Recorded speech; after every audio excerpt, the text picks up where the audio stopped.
Golongan obat antipsikotik ada antidepresan dan ada antiepilepsi. Contoh obat golongan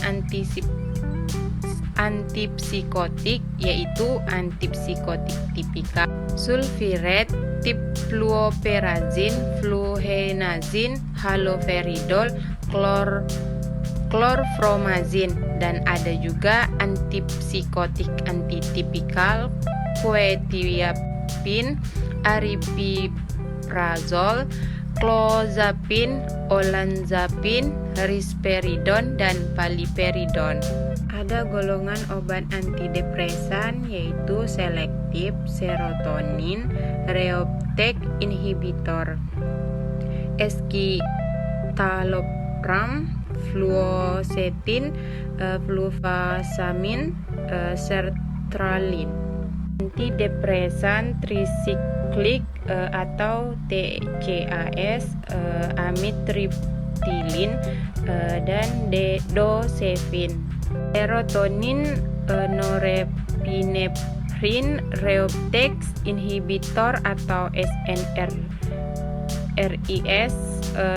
duloxetine, fenlavakin, monoamin oksidasi inhibitor atau MAOLS, isokarboxazid, phenelzin, tranilisipromin, selekginil. Antidepresan antitipikal, pupropin, mirtazapin. Golongan obat antiepilepsi yaitu carbamazepin, phenytoin, valproat, diazepam, dan lorazepam. Phenobarbital, levetiracetam, oxcarbazepin, dan tiagabin. Antipsikotik, antidepresan, dan antiepilepsi. Yang pertama yaitu antipsikotik. Antipsikotik adalah golongan obat untuk mengendalikan dan mengurangi gejala psikokis yang bisa dialami oleh penderita gangguan mental. Antipsikotik tersedia dalam bentuk tablet, sirup, dan atau suntik. Obat golongan antipsikotik bekerja dengan memengaruhi zat-zat kimia atau neurotransmitter di dalam otak. Ada juga gejala antipsikotik. Beberapa gejala antipsikotik yaitu halusinasi, delusi, mania atau senang yang berlebihan, kebingungan, perilaku kasar, pemikiran yang kacau, dan kecemasan yang berat. Dan ada juga jenis obat antipsikotik. Terdapat dua jenis golongan obat antipsikotik yaitu yang pertama antipsikotik topikal. Antipsikotik topikal mampu menghambat dopamin dengan sangat kuat. Meskipun demikian, obat ini menimbulkan efek samping yang cukup serius pada otot dan saraf. Contoh obat antipsikotik tipikal adalah sulfirat, tipfluoperazin, fluohenazin, haloperidol, dan klorpromazin. Yang kedua yaitu antipsikotik atipikal. Obat ini memiliki efek samping yang lebih ringan pada otot dan saraf dibanding antipsikotik tipikal, tetapi cenderung menimbulkan kenaikan berat badan dan gangguan seksual. Contoh obat antipsikotik atipikal adalah quetiapin, aripiprazol, clozapin, olanzapin, risperidon, dan palapiperidol. Ada juga efek samping antipsikotik. antipsikotik dapat menyebabkan efek samping yang berbeda-beda tergantung dari karakteristik masing-masing obat dan kondisi penggunanya. Berikut adalah beberapa efek samping yang mungkin muncul akibat penggunaan obat antipsikotik. Kantuk dan lesu, bibir kering, pusing, sakit kepala, penglihatan kabur, berat badan bertambah, gangguan seksual, gangguan menstruasi pada wanita, sindrom ekstrapiramidal seperti tardive dyskinesia, dystonia, akatsisia. Dengan obat yang kedua yaitu antidepresan. Antidepresan adalah obat yang digunakan untuk menangani depresi. Obat ini bekerja dengan cara menyeimbangkan kandungan senyawa kimia alami di dalam otak yang disebut neurotransmitter, sehingga bisa meredakan keluhan dan membantu memperbaiki suasana hati dan emosi. Selain untuk mengobati depresi, antidepresan juga dapat digunakan untuk mengobati kondisi lainnya seperti gangguan obsesif kompulsif atau OCD, gangguan kecemasan umum, gangguan stres pasca trauma atau PTSD, fobia, dan bulimia serta keluhan nyeri. Obat ini hanya boleh digunakan dengan resep dokter. Ada gejala antidepresan yaitu kehilangan energi, perubahan nafsu makan, gangguan tidur, atau bisa berlebihan, bisa juga kurang dari lama tidur biasanya.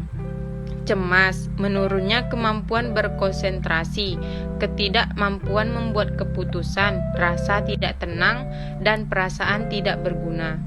Juga jenis obat antidepresan yaitu yang pertama yaitu selective serotonin reuptake inhibitor atau SSRIs. Antidepresan jenis ini umumnya menjadi pilihan utama untuk mengobati depresi karena risiko efek samping yang rendah. SSRIs bekerja dengan cara menekan penyerapan kembali serotonin di dalam otak. Contoh obat golongan SSRI adalah escitalopram, fluoxetine, fluvacamin, dan sertralin. Yang kedua yaitu antidepresan trisiklik atau TCAS. Golongan ini merupakan jenis antidepresan yang pertama kali dikembangkan. Meski sudah lama digunakan, namun obat ini seringkali banyak menimbulkan efek samping bila dibandingkan dengan antidepresan lainnya. TCAS bekerja dengan cara memengaruhi senyawa pengirim pesan di otak sehingga mood bisa terkendali dan akan meredakan depresi. Contoh obat golongan TCAS adalah amitriptyline, dosepin. Ketiga yaitu serotonin, norepinephrine reuptake inhibitor atau SNRIs. Antidepresan jenis ini bekerja dengan cara menghambat serotonin dan norepinephrine agar tidak diserap kembali oleh sel saraf. SNRIs bekerja lebih spesifik dibandingkan dengan TCAS sehingga kemungkinan efek samping yang terjadi lebih kecil. Contoh obat golongan SNRI adalah duloxetine dan venlafaxine. Yang keempat yaitu monoamin oksidase inhibitor atau MAOIs. Antidepresan jenis ini diberi jika obat antidepresan lain tidak mampu mengatasi keluhan. Monoamin oksidase inhibitor atau MAOIs bekerja menghambat kinerja senyawa noradrenalin dan serotonin untuk mencegah timbulnya gejala-gejala depresi. Contoh obat golongan MAOIs adalah isokarbozazid, phenelzine, tranisipromin, dan seleginil. Yang kelima yaitu antidepresan antitipikal. Antidepresan jenis ini berbeda dengan antidepresan lainnya.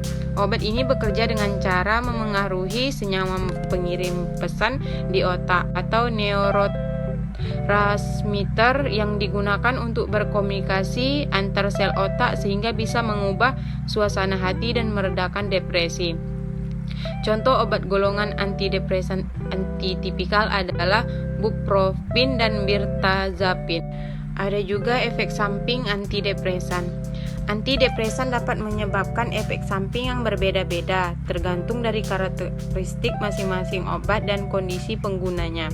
Berikut adalah beberapa efek samping yang mungkin muncul akibat penggunaan obat antidepresan, yaitu mual, pusing, agitasi, berat badan bertambah, hilangnya hasrat seksual, disfungsi ereksi, penurun orgasme, retensi urin, kelelahan, gelisah, mengantuk, sulit tidur atau insomnia, mulut kering, penglihatan kabur, gangguan irama jantung atau aritmia, dan sembelit.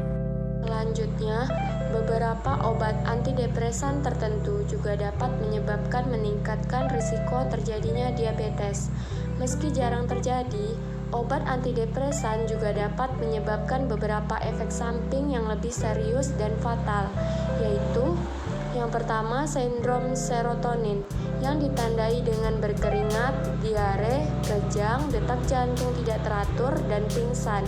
Yang kedua, hiponatremia yang ditandai dengan sakit kepala, nyeri otot, nafsu makan berkurang, lemah, lesu, disorientasi, psikosis, kejang, bahkan koma. Yang ketiga, antiepilepsi.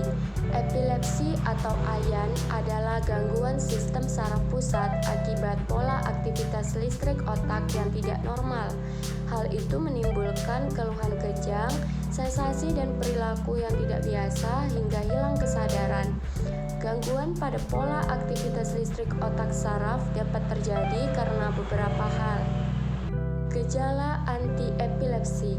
Kejang merupakan gejala utama penyakit epilepsi yang terjadi saat timbul impuls listrik pada otak melebihi batas normal.